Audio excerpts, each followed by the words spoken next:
Homosexuality is not an illness. Germany plans to ban conversion therapy this year, health minister announces. Here's a summary of the article. My position is clear. Homosexuality is not an illness, which is why it does not need to be treated, said Spahn, who is gay and married to a man. Germany's LGBT community, which has long been calling for a ban, welcomed Spahn's announcement.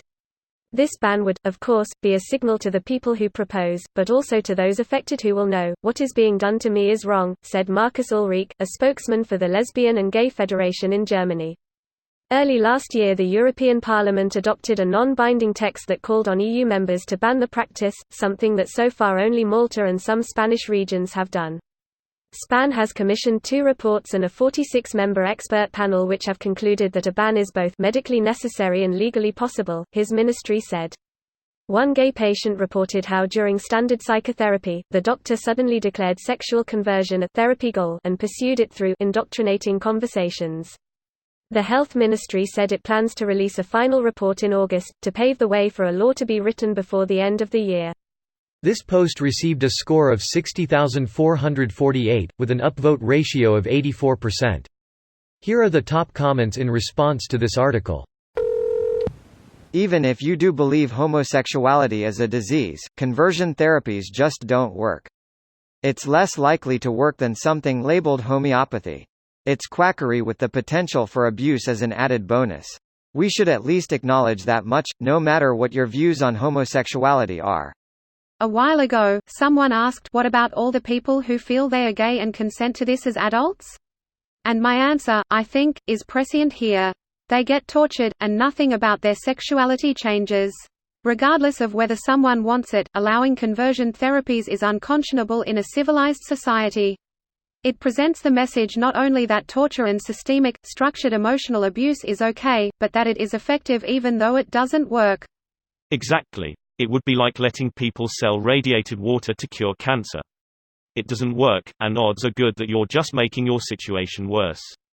Exactly. We don't let people go around poisoning each other with bleach just because some cult says they think it works. AMD I think it's reasonable to look at emotional and physical abuse in anti-gay torture camps the same way. Cough. I mean, technically, they're not wrong. Drink enough of it and you'll never get sick again. Excuse me, have you never heard of double death? I caught that after a trip to the Bahamas. Not a fun time. It wasn't already? I guess we simply forgot to ban that. Oopsie lols. Germany made an oopsie. That's never happened before. Well, there was that one time. After a big boom. Actually it was before a big boom. But after the biggest boom. Big boom. Another big boom. To all the people in this thread calling it a symbolic measure. There are at least 1,000 cases annually in Germany. A good friend of mine has suffered from this as a child, and was part of this legal initiative. She told me that her therapist tried to tie all her mental issues back to her lesbianism and cure her multiple times. Apparently even to the point where they tried to do electric shock therapy on her but she refused. I once knew someone who had something similar happening to him, not the electrocution part but it's literally indoctrination and they blamed everything on him. I'm gay myself and I honestly just hope that people don't get harmed by that. I had a very tolerant family but I can't imagine the damage someone carries away from being treated like a disease just because he has a different sexuality. It was banned in the Netherlands I think a month ago. CDA, SGP, ChristenUnie, the Christian parties, and PVV, FVD, alt-right, extreme-right populist parties voted against while the other parties voted in favor of the ban. This video was automatically created by Reddit to speech. The article and comments in this video were selected from Reddit according to their upvotes, and any paraphrasing was performed by smmry.com, without any human intervention.